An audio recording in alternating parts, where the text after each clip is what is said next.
So the other night, I was on Facebook on my local town group Eastbournians, and someone posted something about a guy getting aggressive with staff in our local Asda because he was asked to wear a mask.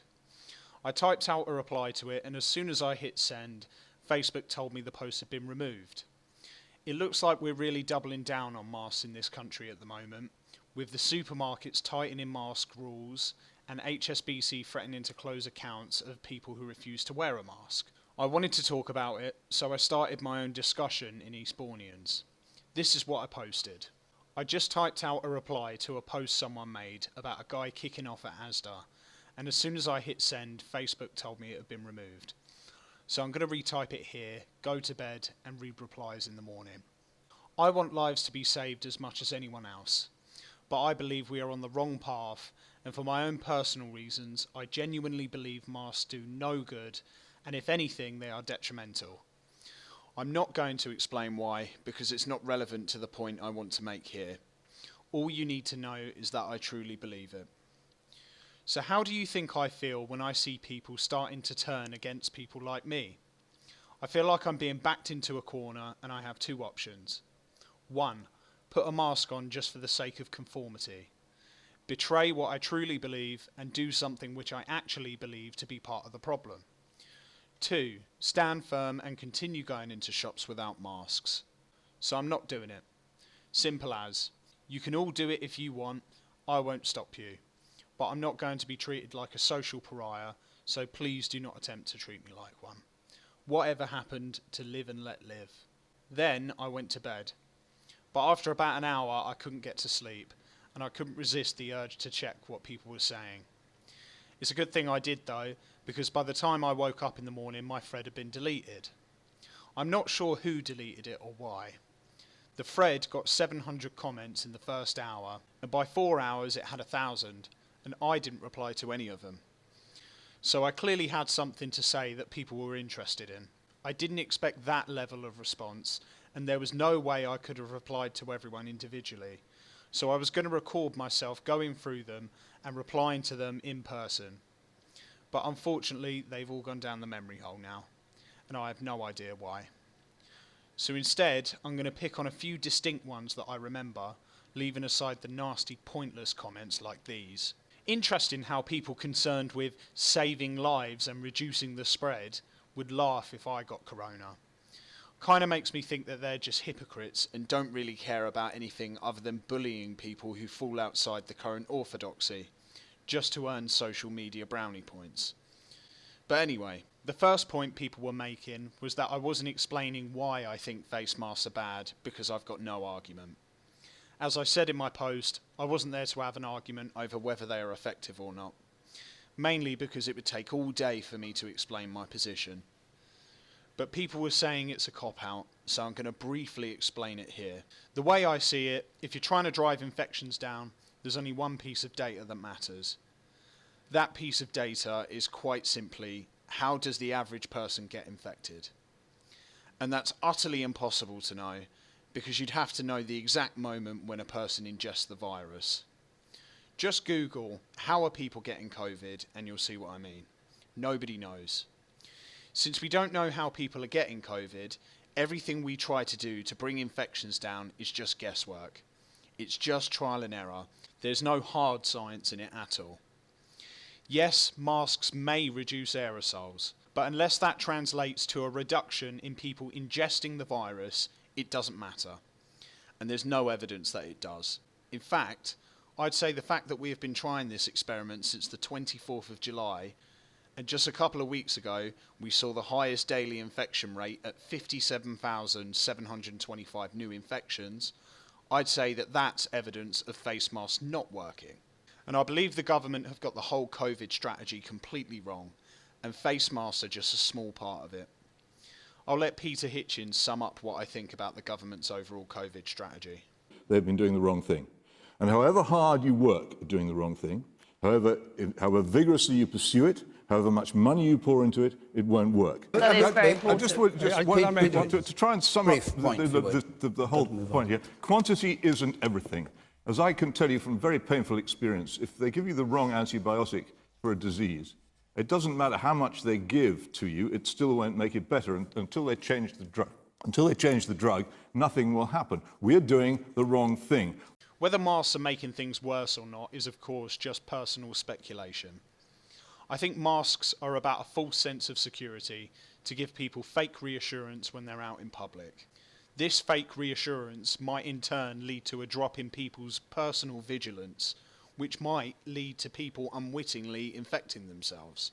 It might be the case that if we stopped wearing face coverings and instead wore eye coverings, that infections would drop.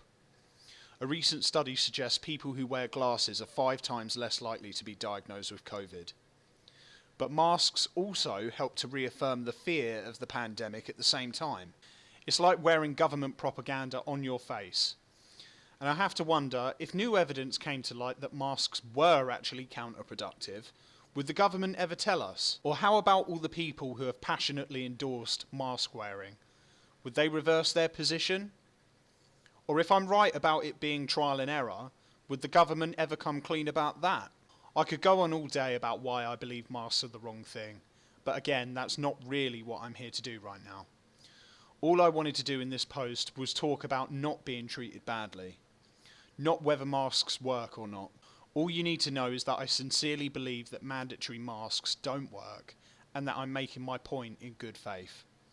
Sadly, most people don't argue in good faith these days, and that's why we never get anywhere. Moving on, the second point a lot of people were making is that surgeons wear masks.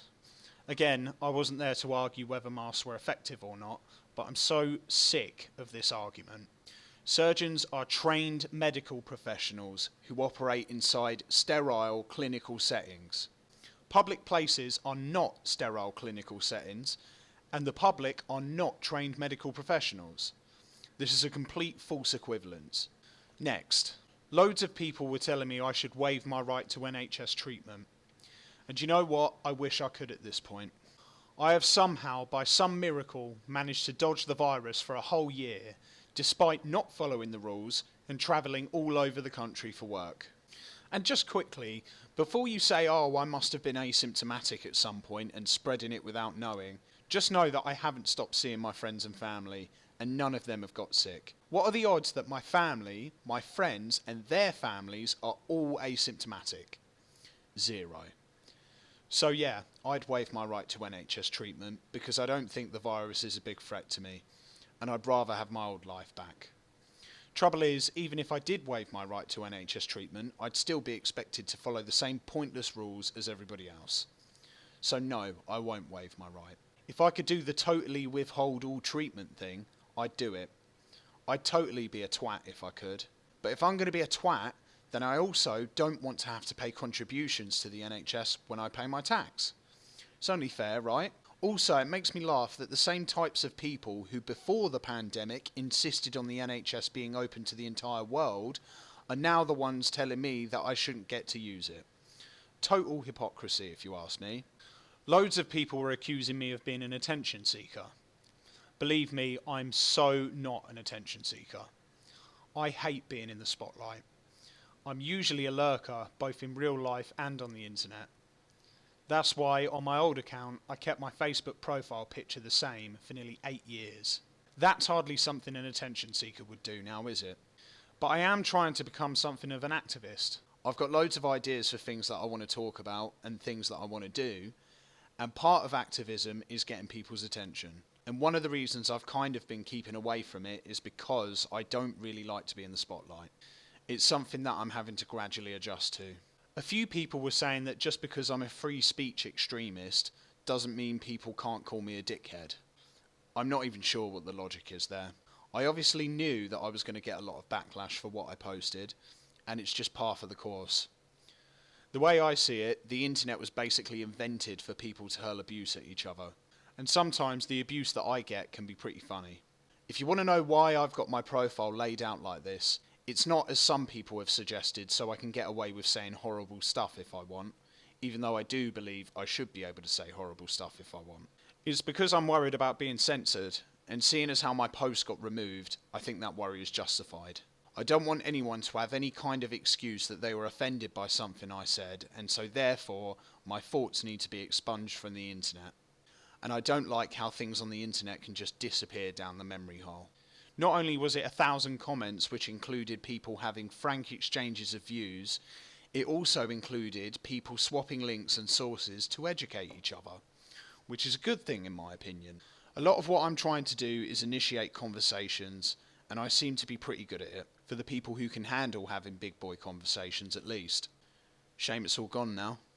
I think once you post something to the internet, it should be permanent, even if it's someone saying horrible stuff. Take Donald Trump's Twitter, for example.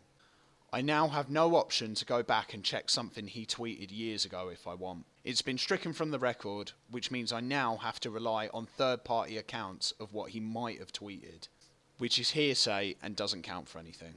So yeah, I think everything uploaded to the internet should be permanent, which is why I try to put as much thought into the things I post before I post them.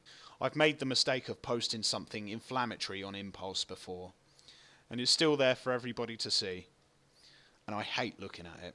A few people told me I was painting a target on my own back, which is a little bit concerning considering I was just sharing my honest opinion. But hey, at least they proved my point about being treated like a pariah. But do you think I care about having a target on my back at this point? Especially considering the way I went after Black Lives Matter. That was a way bigger target than this. I'm doing all this because I genuinely believe in it, and because I'm starting to get fed up with society to the extent where I'd be willing to paint a target on my own back. I don't care if my social credit score gets ruined, but I do wish we lived in a world where people could express their opinions online without having to worry about real life consequences. It would mean that a lot of people would be more willing to get involved in controversial discussions like this, instead of fearing that their sincere opinions will cause something bad to happen to them. Speaking of which, there are a lot of people sticking up for me as well. One thing a few of them said is that my like to dislike ratio on the page was completely disproportionate to the amount of hate I was getting in the comments. In other words, I have more likes than dislikes, but way more hateful comments than people sticking up for me. Which means the people who were agreeing with me were largely staying out of the conversation. I get it, I really do. Part of what I'm doing by putting myself out there is trying to instill some confidence in the people who are legitimately worried about making their voices heard. And I feel like because the post has been removed and I didn't get a proper chance to engage with people in the comments, I've put a target on my back for nothing. So if you have made it this far in the video, I just want to say thank you for hearing what I have to say. And if you agree with it, please consider sharing it with somebody. It really does go a long way for me. It certainly goes much further than a simple like on my post, although I definitely do appreciate those as well.